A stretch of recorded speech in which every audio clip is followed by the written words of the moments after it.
Hello everyone, welcome back to yet another political episode. Today we're going to be talking about an interesting topic, and that's specifically on the state of New York.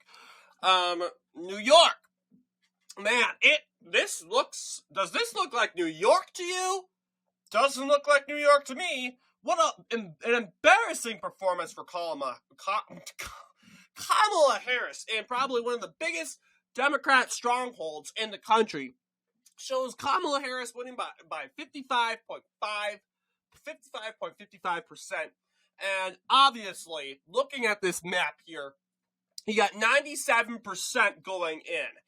The document says polling had indicated a potentially closer race in New York in 2024 than in 2016 or 2020. True, we all saw this coming. Besides, we have a disastrous mayor, Mayor Adams, who although is becoming more base because he's forced to cooperate with Trump more, that doesn't really excuse his actions, though. He wants a pardon, so he's saying good things about Trump. Oh, Trump, he's not a racist. Oh, Trump, he's not a fascist. You gotta stop calling him Hitler. That rhetoric is not okay. I agree, Adams. It's not okay. But we know why you're saying that. So, although I do appreciate Adams coming in defense of Trump, I'm going to be honest with you. He's not causing problems, and he's going to cooperate, I'm hoping, with our agenda in deporting illegal migrants, the mass deportation. So I'm hoping that goes well. So looking at this said result, the best result for Donald Trump in the state of New York. Hence, he was even from New York in 2016. He did horrible, 36%. He improved by 1 point in 2020, by 37%. But then he jumps all the way up 5 points, 43%. You'll see he flipped these two counties in the north. No one knows why in the world they're Democrat. The most realistic and most logical reason why they are Democrat is probably because of Vermont. If you are aware, those counties are smack by liberal Vermont, Clinton and Essex counties. With these counties, even they're more conservative. They're swing counties.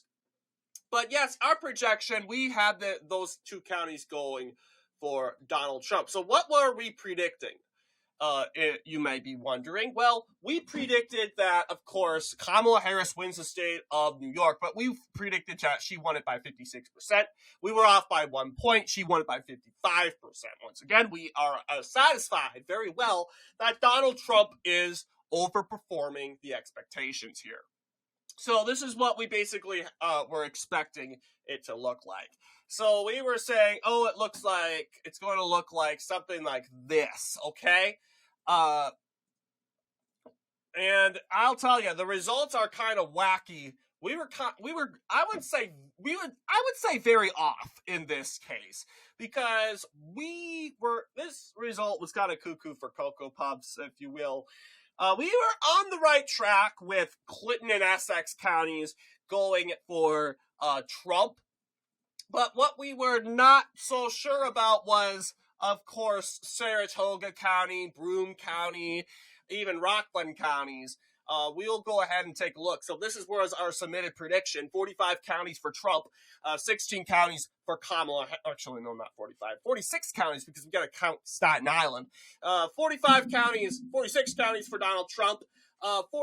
16 counties for Kamala Harris. And what we're looking at right now, what the actual results is, Broome, for the first time, we are giving Harris a county. We actually thought Trump would win Broome County. Did he win Broome County? He didn't win Broome County, unfortunately. Although we thought Broome County would go Republican, because it had been going Republican in some numerous elections in 2022, so 2022 New York State elections. Take a look at that here. Yes, you'll see Broome County voted against Kathy Hochul, but then again, Saratoga County even voted against Kathy Hochul. Not a lot of counties stood up against Kathy Hochul, 53%. then again, you can't really get your hopes up on that one. Then again, pretty interesting here, don't you think? So that wasn't just only that, but Broome County also voted against Latia James here. Going down, you'll see controller though. Thomas DiNapoli won Broome County, but it was probably the best performance. He did better than in the New York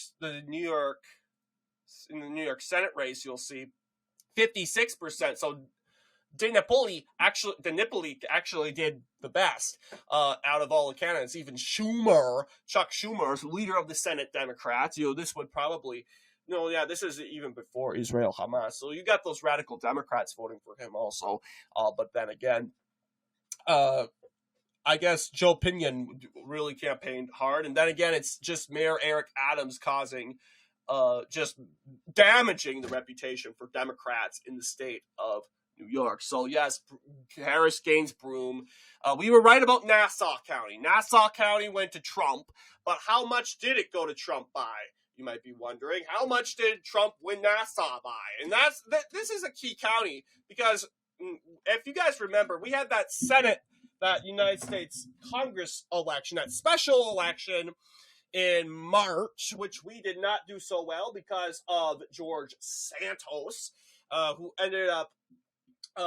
eventually was convicted, charged, and thrown out of the Senate. The Democrats ended up taking that 3rd congressional district pretty easily. So that resulted to, of course, in the said county of Nassau voting aggressively for the Democrat in that election. But looking at Nassau, how Nassau voted for Trump for the first time, 52% to 48%. That's actually very good. That's a 4 to 5 point win in a very urban, suburban county. Where, he even campaigned there. Yes, that it was that one rally before the Madison Square Garden. I believe that county was in the Bronx or something like that, or Brooklyn. But this Nassau for sure. And you can even check out in previous said election results. New York, in Nassau voted against Governor Hochul. They voted against Latisha James. Voted against, even in the comptroller election, it seemed that 57%, Thomas DiNapoli even carried red counties, such as, like, for example, Warren County. And this county right up here, I think that's Franklin County. But he still couldn't carry Nassau County. This is a big sign that Nassau is actually shifting more to the right.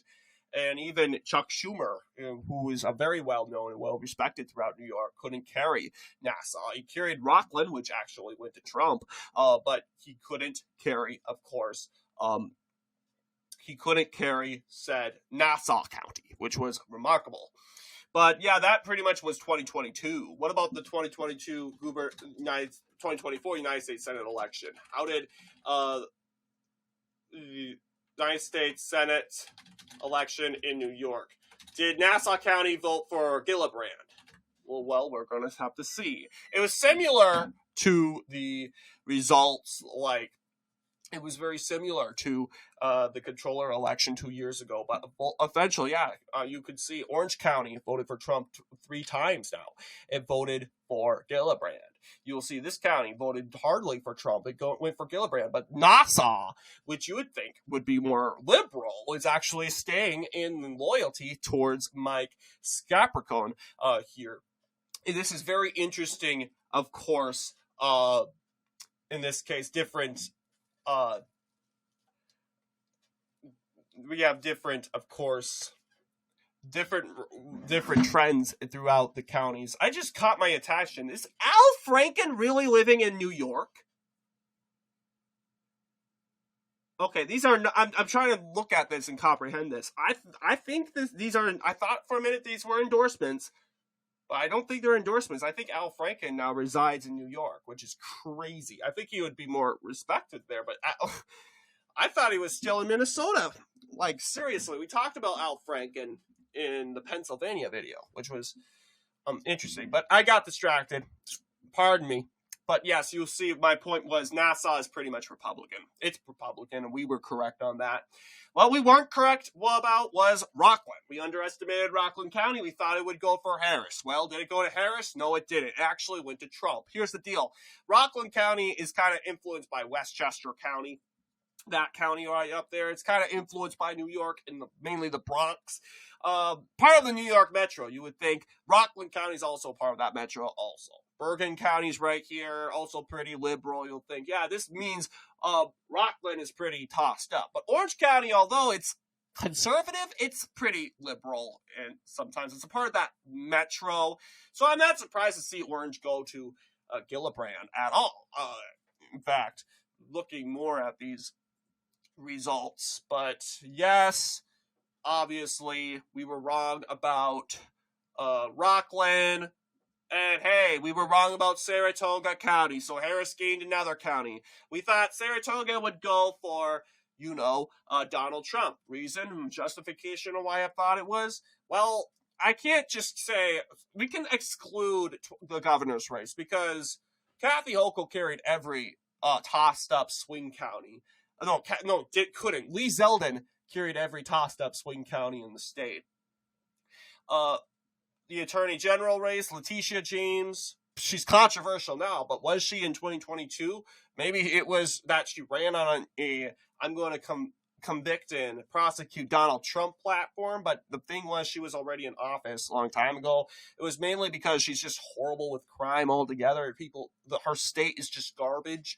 54%, obviously she didn't do so well. But you would think, what about the Senate election would be a better respectable result? Yeah, you'll see Saratoga County even voted against Senator Schumer, which is shocking. Senator Schumer is more popular, well-respected, definitely, compared to Kamala Harris. And here Kamala Harris won rural Saratoga County. Historic, but rural. So that's kind of surprising there. So we were wrong about Saratoga. What else were we not so wrong about? A lot of things stick out, but I think that's mainly it. This is starting to look like the 2022 results. Yeah, I think this is it. We got one county we got wrong for Trump, 2 counties for Harris we got wrong that we thought would go to Trump. But obviously, this was our results. I ultimately want to finish off by comparing the 2 maps from 4 years ago. So this is what New York was 4 years ago compared to right now. Okay, you'll see the rural countryside in upper New York just got really red. Okay, and that is probably contributing to, of course, Kamala Harris's support taken down into the 50s. So, and yes, you also got Cortland County also tossed up. It's now in the 50% range. This county also, not surprised, it was barely going for Donald Trump. Same deal with Warren. It's now in the ball game for Trump here. So also Orange County also. But yes, you'll see Donald Trump mostly went on the offensive, carrying counties that he couldn't flip. He carried Nassau for the first time. I think he carried Rockland for the first time in this election. He carried Broome in 2016. And also this county right here, Rensselaer. I don't know what it's called. But it's that sort of county, those counties he carried in 16. Couldn't win it again, unfortunately. That county stuck in for Senator Schumer. And that's why we said, you know what? Chances they're going for Schumer, the chances they're going for Kamala. So we ultimately gave that to the vice president. But yeah, look at the change. I want to look at New York City. Look at New York City. Well, we can't zoom in, but take a look at New York City. Yeah, you'll see, especially Queens, which has been proved to be more of a moderate suburb in the 20th century. You had Republicans and some gubernatorial and senator races carrying that county. It's going back to aggressively to the right. It's the most conservative out of these boroughs, not counting Staten and Richmond County, which is a part of New York City. It's going to be Republican regardless, and which actually, shout out to Richmond, it actually went up to 60%, which I believe we had a hard time doing that. Never before have we done that with Trump, but congratulations to them. But yes, Queens also dipped down to the 60s. They were used to be 70% range. You'll see. Yeah, you can see a complete change. Kings County and Brooklyn in the 70%, that didn't change. The Bronx got a lot of attention this election cycle. Went from the 80% to the 70%. That's actually pretty good. This is the 80%. Dipped down to the 70%. So yeah, as you could clearly see, good year for Republicans in New York, despite obviously not winning states. Of course, yeah, it says, nonetheless, Trump's performance in New York was the strongest of any Republican presidential candidate since Vice President George H.W. Bush lost by just 4.1 here in the state in the 1988 United States presidential election. So this was obviously pretty interesting here. So what do you guys think in regards to our analysis tonight? I mean, this morning, because this video is coming out this morning on Sunday the 17th. But anyway, what do you guys think? Let me know down below. And as always, see you all in the next political episode.